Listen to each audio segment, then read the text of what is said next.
the unsurpassed, penetrating and perfect truth, is seldom met with, even in 100,000 myriad kalpas. Now we can see and hear it, we can remember and accept it. I vow to make the Buddha's truth one with myself. Homage to the Buddha, homage to the Dharma, homage to the Sangha. Well, tonight is a recognition ceremony. Buddha recognizes Buddha and Buddha bows to Buddha.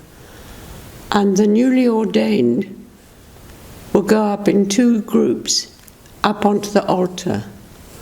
And this is a kind of physical way of enacting something very important, because the monks, the three celebrants first will circumambulate the altar, and then after that, all of the new trainees have been up, newly ordained trainees, then the whole of the monastic sangha will circumambulate you.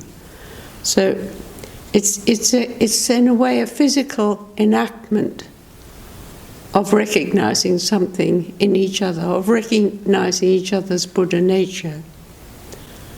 And sometimes we do this through a gasho or a bow.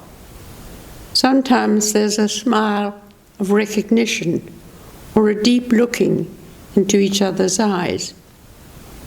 It reminds me of when Shakyamuni held up a flower and Makakasho smiled.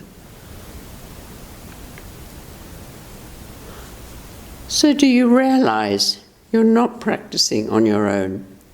I hope you do by now.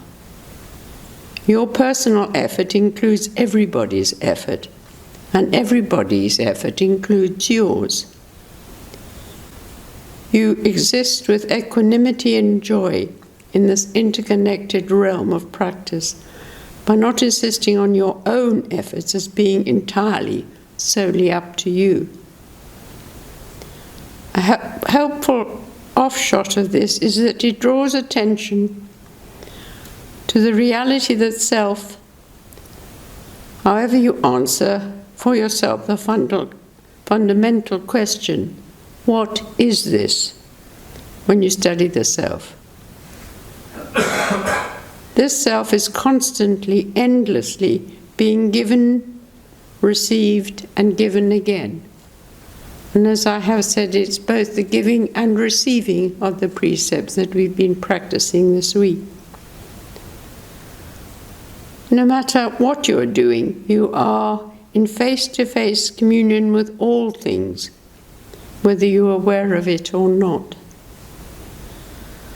As Dogen points out, the bodhisattvas are constantly practicing together with us, and their practice is the same as ours.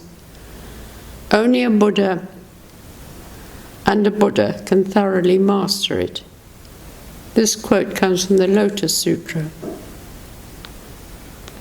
Tonight in the recognition ceremony, your Buddha nature will be recognized in a very physical way as we circumambulate you, singing Buddha recognizes Buddha and Buddha bows to Buddha. Why is this appropriate? It is because within each and every one of us, at our very core, there is a Buddha. All present are believing in your worth as an individual. You can in turn agree and with humility accept your worth as individual beings. You can trust that others and yourself are not deceived. Our personal effort is imperceptibly pervading all things and is pervaded by all things. This is the sitting meditation of Buddhas. As Dogen said in Bendoa, on Endeavour of the Way, the great Master Shakyamuni authentically transmitted the splendid method of Zazen in attaining the way. All Buddha Tathagatas of the past future and present, attain the way by practicing Zazen. Know that the practice of Zazen is the complete path of Buddha Dharma, and nothing can be compared to it.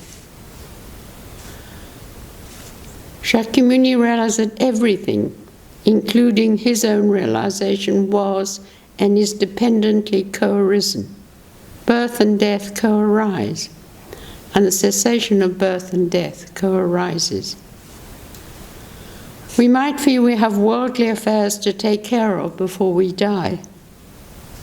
We may not feel ready right now for nirvana.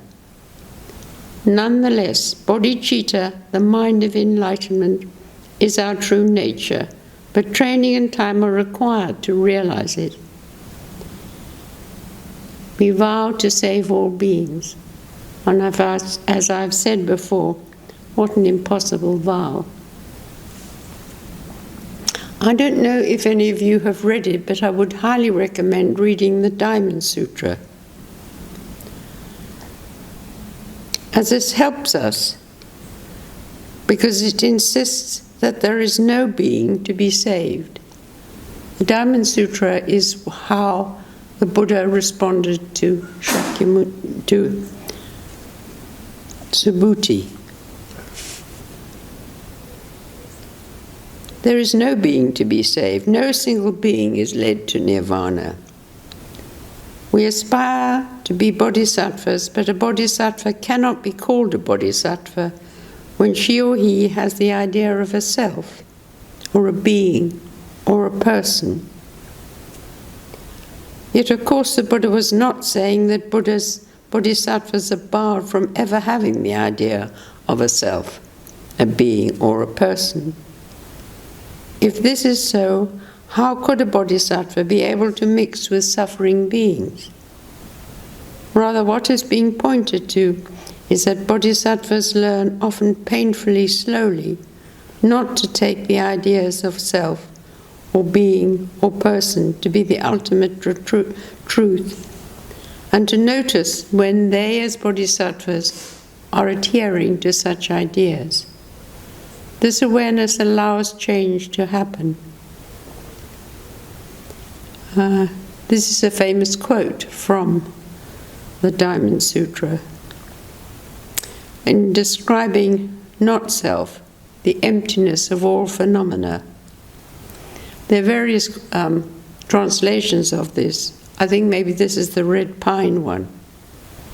View all this fleeting world like a dream, a star at dawn, a bubble in a stream, a flash of lightning in a summer cloud, a flickering light, a phantasm, a dream.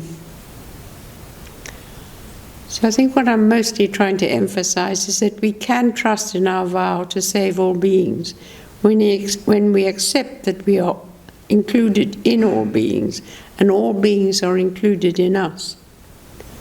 How odd it can feel to devote our lives to all beings who don't really exist except in intimate relationship with us. Also, how wonderful.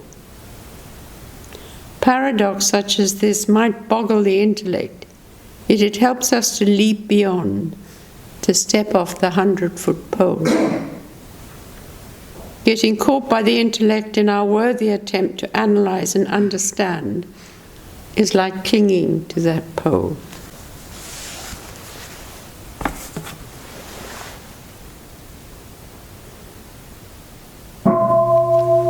Homage to all the Buddhas in all worlds. Homage to all the Bodhisattvas in all worlds. Homage to the scripture of great wisdom.